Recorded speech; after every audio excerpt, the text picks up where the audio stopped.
શું ફ્રેન્ડ્સ, તમે પણ ઉડેલા લેમ્પને ફેંકી દો છો? તો ફેંકવા કરતાં આપણે આનો સરસ મજાનો રીયુઝ કરી શકીએ છીએ.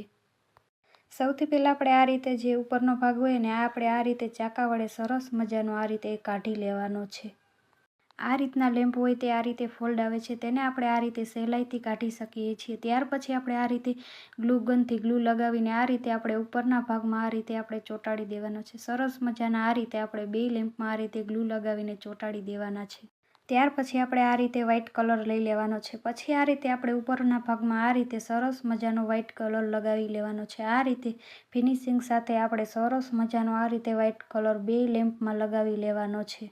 આ રીતે આપણે પહેલાં ઉપરના ભાગમાં લગાવી લેવાનો છે. પછી આપણે નીચેના ભાગમાં પણ આ રીતે વ્હાઇટ કલર લગાવી લેવાનો છે. સરસ મજાનો આ રીતે આપણે લગાવી લેવાનો છે. તો ફ્રેન્ડ્સ, હજી સુધી તમે મારી ચેનલને સબસ્ક્રાઈબ નથી કરી તો જલ્દીથી જઈને મારી ચેનલને સબસ્ક્રાઈબ કરો અને તમારા ફ્રેન્ડ્સ ફેમિલી મેમ્બરમાં શેર કરો. તો ફ્રેન્ડ્સ, આપણે આ રીતના ઉડેલા લેમ્પ હોય તેને આપણે કચરામાં ફેંકી દેતા હોય, પણ આપણે આનો સરસ મજાનો રીયુઝ કરી શકીએ છીએ. તો ફ્રેન્ડ્સ, તમે આ આઈડિયા એકવાર જરૂર ટ્રાય કરજો. સરસ મજાનો આઈડિયા છે. તો ફ્રેન્ડ્સ, આ વસ્તુ આપણે બિલકુલ ફ્રીમાં બનાવી શકીએ છીએ. આ રીતના કલર તો બધાના ઘરમાં હોય છે, કેમ કે નાના બાળકો હોય તેને આ રીતના કલરની જરૂર પડતી હોય, તે માટે આ કલર તો બધાના ઘરમાં હોય જ છે. અને આ રીતે આપણે સરસ મજાની વસ્તુ બનાવી શકીએ છીએ. આ રીતે વ્હાઇટ કલર લગાવી જાય પછી આપણે તેને સુકાવા દઈને આ રીતે આપણે ઉપરના ભાગમાં આ રીતે લાલ કલર લગાવી લેવાનો છે. સરસ મજાનો આ રીતે આપણે ઉપરના ભાગમાં આ રીતે લાલ કલર લગાવી લેવાનો છે. તો ફ્રેન્ડ્સ, મેં અહીંયા લાલ કલર લગાવ્યો છે. તમને જે ગમે તે તમે લગાવી શકો છો. એવું નથી કે આપણે આ જ કલર કરવો પડે. તમને જે ગમે તે તમે આમાં કલર કરી શકો છો. આ રીતે આપણે સરસ મજાનો આખામાં આ રીતે લાલ કલર લગાવી લેવાનો છે.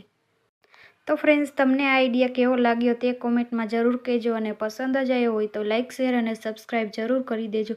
આ રીતે આપણે સરસ મજાનો લાલ કલર લગાવીને તેને આપણે થોડી વાર માટે સુકાવા દેવાનો છે. એ જ રીતે આપણે બીજા લેમ્પમાં પણ આ રીતે પીળો કલર લગાવ્યો છે. આ રીતે તેમાં પણ આપણે આખામાં આ રીતે પીળો કલર લગાવી લેવાનો છે. સરસ મજાનો આ રીતે આપણે તેમાં પીળો કલર લગાવી લેવાનો છે. આ રીતે આપણે બે લેમ્પમાં અલગ અલગ કલર કર્યા છે. પછી આ રીતે આપણે નીચેના ભાગમાં આ રીતે ગ્રીન કલરનું સરસ મજાની આ રીતે ડિઝાઇન કરી લેવાની છે. સરસ મજાની બે લેમ્પમાં આપણે ડિઝાઇન કરી લેવાની છે. તો ફ્રેન્ડ્સ, તમને આમાં જે કલર ગમે તે તમે કરી શકો છો. મેં અહીંયા લાલ ને પીળો કર્યો છે. તમને જે ગમે તે તમે આમાં કલર કરી શકો છો. પછી આ રીતે આપણે નીચેના ભાગમાં આ રીતે લીલા કલરથી સરસ મજાની આ રીતે ડિઝાઇન કરી લેવાની છે. બે લેમ્પમાં આપણે આ રીતે સરસ મજાની લીલા કલરની ડિઝાઇન કરી લેવાની છે.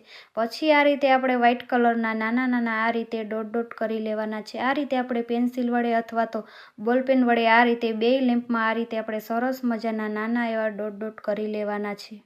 તો ફ્રેન્ડ્સ, આ રીતના લેમ્પ હોય તે આપણે ઉડેલા હોય તેને કચરામાં ફેંકી દઈએ છીએ, પણ આ રીતે આપણે વેસ્ટમાંથી બેસ્ટ વસ્તુ બનાવી શકીએ છીએ. આ રીતે એકવાર તમે જરૂર ટ્રાય કરજો. આ વસ્તુ છે તે આપણે શોપીસ તરીકે રાખી શકીએ છીએ. સરસ મજાના લાગશે. આ રીતે આપણે બે લેમ્પને સરસ મજાના શોપીસ તરીકે રાખી શકીએ છીએ. આમાં આપણે સાદી જ ડિઝાઇન કરી છે, કેમ કે આ ડિઝાઇન હર કોઈને આવડી શકે તે માટે આપણે આ રીતે સાદી જ ડિઝાઇન કરી છે. તો ફ્રેન્ડ્સ, તમને આ આઈડિયા જરા પણ યુઝફુલ લાગ્યો હોય તો ચેનલને સબસ્ક્રાઈબ જરૂર ને જરૂર કરી દેજો. આ રીતે આપણે બે લેમ્પમાં આ રીતે આપણે નાના નાના ડોટ ડોટ કરીને સરસ મજાનું શોપીસ બનાવી શકીએ છીએ. તો ફ્રેન્ડ્સ, તમે આ આઈડિયા એકવાર જરૂર ટ્રાય કરજો. સરસ મજાના આ લેમ્પ લાગી રહ્યા છે. કોઈને ખબર જ નહીં પડે કે આપણે આ લેમ્પમાંથી બનાવ્યું છે.